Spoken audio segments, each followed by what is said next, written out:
Hello friends, जय श्री केदारनाथ। कैसे हैं आप दोस्तों? आज की इस वीडियो में मैं आपको केदारनाथ पैदल मार्ग के और केदारनाथ धाम के लाइव दर्शन कराने वाली हूं। यात्रा क्यों रोकी गई है, मेन रीज़न क्या है, आज आप इस वीडियो में लाइव देखने वाले हैं। और इसके अलावा दोस्तों, क्या अभी हेलीकॉप्टर चल रहे हैं या नहीं, जो केदारनाथ में यात्री रुके हुए हैं या सोनप्रयाग गौरीकुंड में यात्री रुके हुए हैं, उनका क्या हाल है, क्या परेशानी उनको इस टाइम हो रही है। साथ ही सड़कों पर आप देख रहे हैं जो पैदल मार्ग है, झरने कुछ ऐसे बह रहे हैं। और दोस्तों, यात्रा क्यों रोकी गई है, सबसे बड़ा जो मेन रीज़न है वो यही है। तो आइए आप इस वीडियो को पूरा देखिए।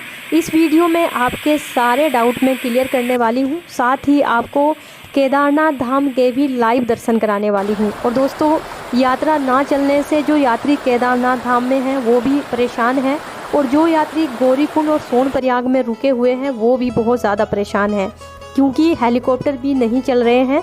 जो यात्री केदारनाथ धाम में फंसे हुए हैं उनके पास कोई ऑप्शन नहीं है, ना तो वो हेलीकॉप्टर से नीचे आ सकते हैं, ना ही वो पैदल मार्ग से आ सकते हैं।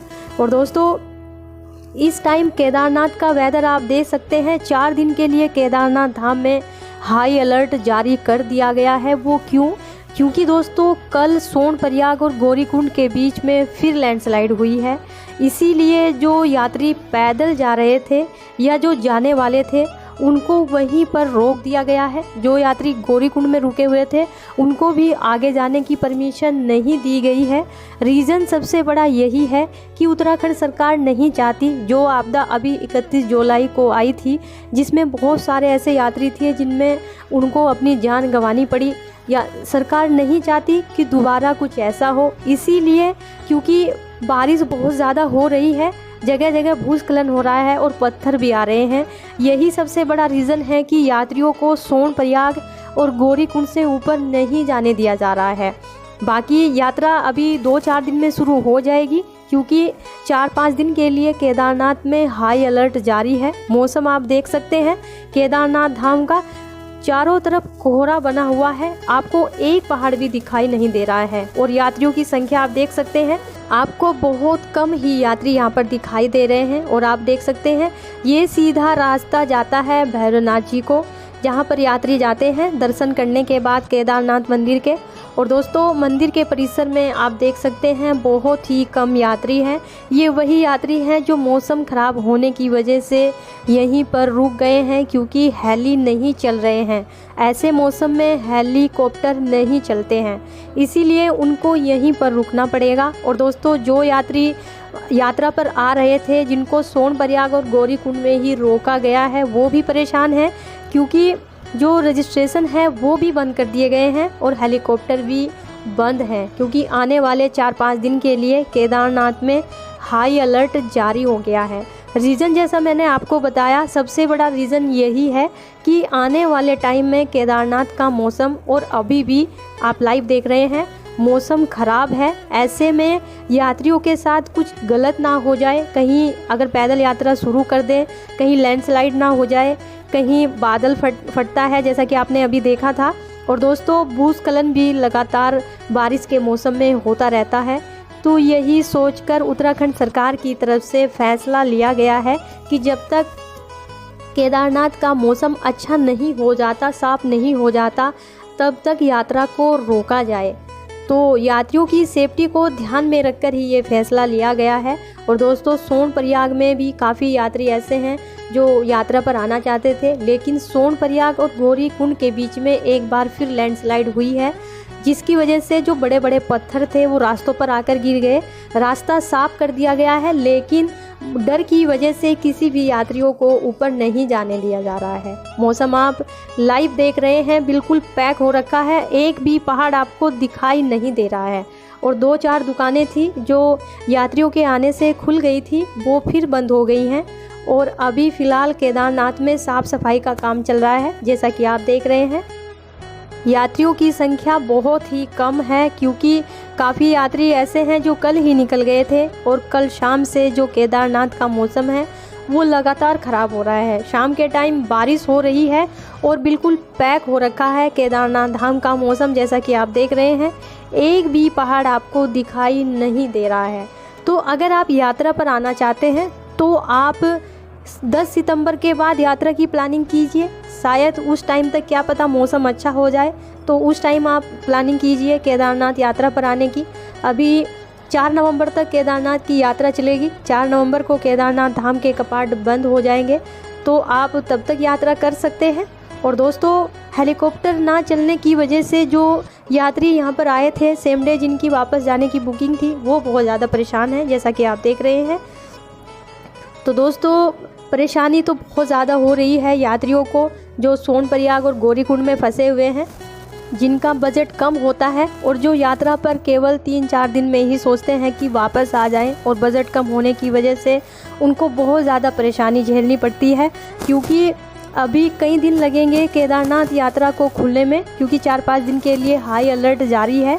तो आप समझ सकते हैं कि जिनकी बुकिंग थी 3 नवंबर की दर्शन करने की केदारनाथ धाम की, और उनको सोनप्रयाग से ही नहीं निकलने दिया, तो आप समझ सकते हैं ना तो उनको केदारनाथ धाम के दर्शन होंगे, और अगर वो रुकेंगे भी सोनप्रयाग या गौरीकुंड में, तो उनका बजट आप समझ सकते हैं कि कहाँ पर जा सकता है। और दोस्तों, यही सबसे बड़ा रीज़न होता है यात्रियों के साथ जो बजट लेकर आते हैं अपना यात्रा के लिए। तो अगर आप भी केदारनाथ की यात्रा पर आना चाहते हैं, तो जैसा कि मैं आपको अपनी हर वीडियो में बताती हूँ कि एक बार वेदर चेक करके आप ज़रूर आए। वैसे तो आप कंटिन्यू अगर मेरी वीडियो को देखते हैं तो मैं रोज़ अपडेट देती हूँ यात्रा से रिलेटेड। तो अगर आपको आने वाले टाइम में यात्रा से रिलेटेड कोई भी अपडेट चाहिए, तो आप हमारे चैनल को सब्सक्राइब भी कीजिए, ताकि हर नोटिफिकेशन आपको टाइम टू टाइम मिलती रहे। और इसके अलावा दोस्तों, जैसा कि मैं आपको अपनी हर वीडियो में बताती हूँ, हरिद्वार ऋषिकेश से बेस्ट सर्विस प्रोवाइड करते हैं हम गाड़ियों की। तो अगर आप केदारनाथ या बाकी तीनों धामों के लिए गाड़ी बुक करना चाहते हैं, 4 धाम या 2 धाम के लिए पैकेज लेना चाहते हैं, वो भी अवेलेबल है। तो दिए गए नंबर पर कॉल करके आप पूरी जानकारी लीजिए और उसके बाद ही आप गाड़ी बुक करवाइए। और जैसा मैंने आपको अपनी वीडियो में अपनी गाड़ियों की एक झलक दिखाई थी, जो हमारी ट्रैवल एजेंसी के द्वारा यात्रियों को प्रोवाइड कराई जाती है, बिल्कुल नीट और क्लीन होती है और न्यू मॉडल होती है। तो सबसे पहले यात्री यही बोलते हैं कि हमें न्यू गाड़ी चाहिए, इसीलिए हम यात्रियों को न्यू गाड़ी देते हैं। अगर आप ऑनलाइन बुकिंग करवाते हैं तो आपको वही गाड़ी हम देंगे जो आप ऑनलाइन बुक करेंगे, क्योंकि हम सभी यात्रियों को फ़ोटो भेजते हैं। ऐसा नहीं है कि हमने ऑनलाइन आपको कोई सी गाड़ी दिखाई और जैसे ही आप हरिद्वार आते हैं आपको दूसरी गाड़ी दे, ऐसा नहीं है। हमारी ट्रैवल एजेंसी के साथ हम आपको वही गाड़ी प्रोवाइड करते हैं जो हम आपको फ़ोटो दिखाते हैं। तो सबसे बड़ी बात होती है विश्वास की। हमारी ट्रैवल एजेंसी के द्वारा यात्रियों को विश्वास दिलाया जाता है कि जो यात्री हमारी ट्रैवल एजेंसी के द्वारा यात्रा करते हैं उनको कोई परेशानी नहीं होती है, और उनको ड्राइवर भी अच्छे मिलते हैं, फैमिली वाले मिलते हैं जो हील पर चलने के लिए एक्सपर्ट होते हैं, और आपको चारों धामों की यात्रा बिल्कुल सिक्योरली कराकर वापस हरिद्वार ड्रॉप करते हैं। तो दोस्तों, अगर आप आने वाले टाइम के लिए गाड़ी बुक करवाना चाहते हैं तो दिए गए नंबर पर कॉल कीजिए, पूरी जानकारी लीजिए, और जब आप सेटिस्फाइड हो जाए उसके बाद ही आप बुकिंग करवाइए।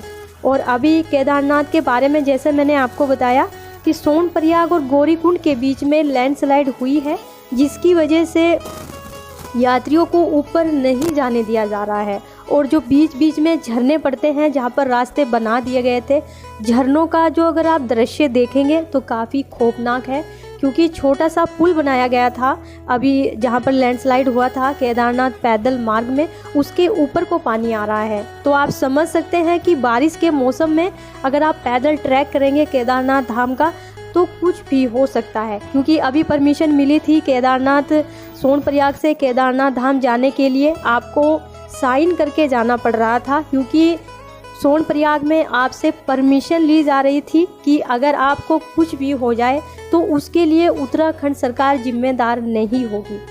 तो सबसे बड़ी बात यही है कि यात्रियों को इसीलिए रोका गया है कि यात्रियों के साथ कुछ दुर्घटना ना हो जाए, क्योंकि बारिश होने की वजह से जगह जगह लैंडस्लाइड होती है और जगह जगह भूस्खलन होता है।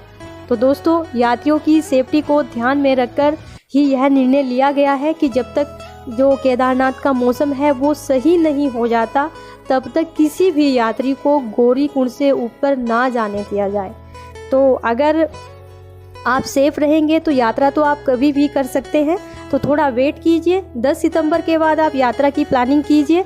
वेदर को चेक कीजिए, पहले वेदर चेक कीजिए, उसके बाद अपना रजिस्ट्रेशन करवाइए और उसके बाद प्लानिंग कीजिए यात्रा पर आने की। और दोस्तों, गाड़ी के लिए दिए गए नंबर पर कॉल ज़रूर कीजिए। मिलते हैं आपसे नेक्स्ट वीडियो में।